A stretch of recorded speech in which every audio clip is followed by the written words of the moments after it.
दसो जिंदे 4-5 बाल ने 17,000 रुपये बोनजू लैके ठीक मार दे वो की लोग कर दे ये अस बंदा तब्दीली आई नवा पाकिस्तान आया जी नवा पाकिस्तान आया जी कि कंजर ने नवा पाकिस्तान लिया है और की किया उन्हें अज घ्यो जो 330 रुपये मिलता पाया खाद की बोरी जी थी 2,000 रुपये की बोरी थी अज 6700 रुपये की बोरी है। अस्सलामुअलैकुम नाज़रीन, लाइव न्यूज़ के साथ मैं रजब अली। तो इस वक्त हम मौजूद हैं इलाहाबाद के नोहा इलाका तरवंडी में। जैसा कि तब्दीली सरकार ने गरीब आवाम को रिलीफ देने के बजाय खाने पीने की अशियाओं में इजाफा कर रखा है, तो इस वक्त हमारे साथ कुछ शहरी मौजूद हैं, हम इनसे जानते हैं इनका क्या कहना है इस हवाले से। जी देखो जी, महंगाई इस बंदे ने बड़ी महंगाई की, बहुत ज़्यादा की, इन्हें जीवना आराम कर दिता है आवाम का। इस ने तो जलील होगा तो अज खंड सानू 110 रुपये मिल रही है, घ्यो सानू 330 रुपये मिलता पाया,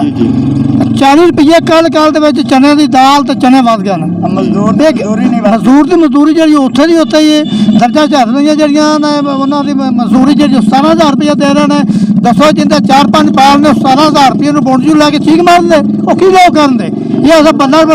तब्दीली आई नवा पाकिस्तान आया जी नवा पाकिस्तान आया जी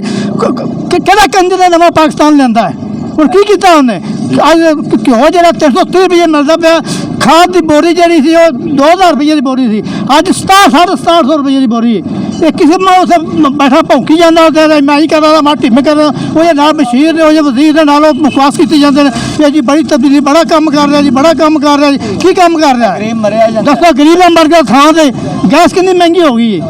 कि चीज़ है जी दसा भी आ चीज़ सस्ती की है कोई एक चीज़ साबित कर दे कोई चीज़ उन्हें सस्ती की बंदे ने नौकरी दसे दिती है तो साबित कर दे आना जी मुंडा जो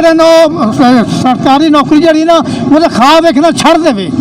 वो और कोई काम करे नौकरी नौकरी कोई चीज़ नहीं। जेडे बच्चियाँ ने MA ने BSc की MSc की है नाल उन्हें B.Ed किया B.Ed का दाखला 90,000 रुपया ये क्या नहीं तब्दीली है किस चीज़ की तब्दीली लिया रहा है वहाँ पर भुखे मरते पे वो बाजारा ने फैसला घर लड़ाइयाँ ने पहुँचती हैं। तो जी नाज़रीन, जैसा कि आपने सुना, इनका कहना है कि तब्दीली सरकार के दावे और दावे रह गए।